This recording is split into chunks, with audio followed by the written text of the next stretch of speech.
takkasin dabartu ama gaarii namaa akka danaa baaftu.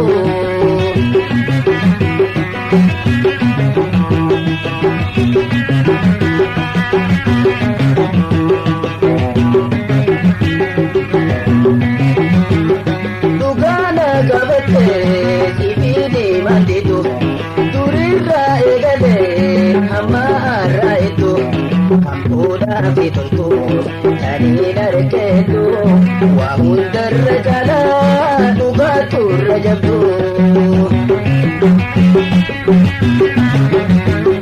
Halkanii fi guyyaas amni keeddanchitu singaafa taatu waan gartee naan himtu hojiin ilma namaa takkaasin dabartu ama gaarii namaa akka danaa baaftu.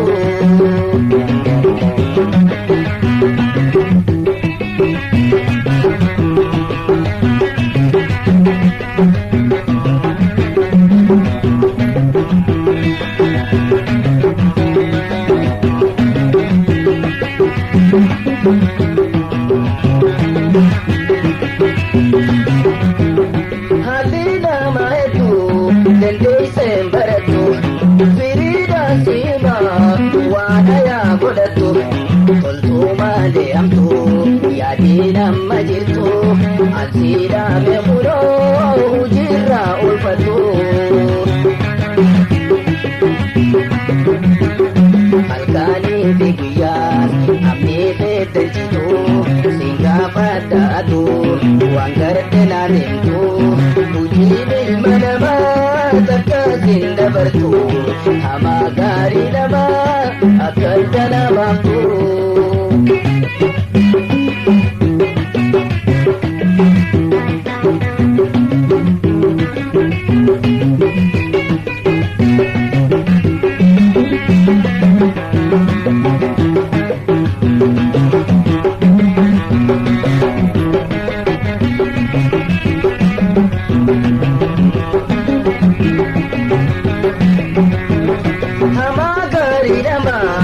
Addaan baruu feetu bal'oo kooban fedhin rakkoolee isaa dhuftu wal fakkaata uumaan nama addan beektu yeroo rakkoo qofaa kan addaan sibistu. Halkanii fi guyyaas amni keeddanchitu singaafa taatu waan gartee naan himtu hojiin ilma namaa takkaasin dabartu ama gaarii namaa akka danaa baaftu.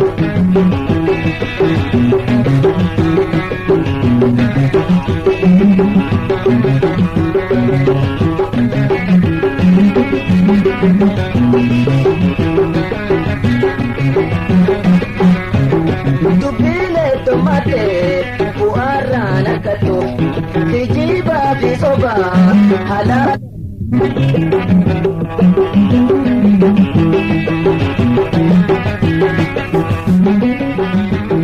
Dubbilee tommaatee bu'aarraan akkattu kijibaa fi sobaa halaala deessitu seenaa si gorsisu hojjata amma jirtu jaanaan naadamtee nageejjette aduun.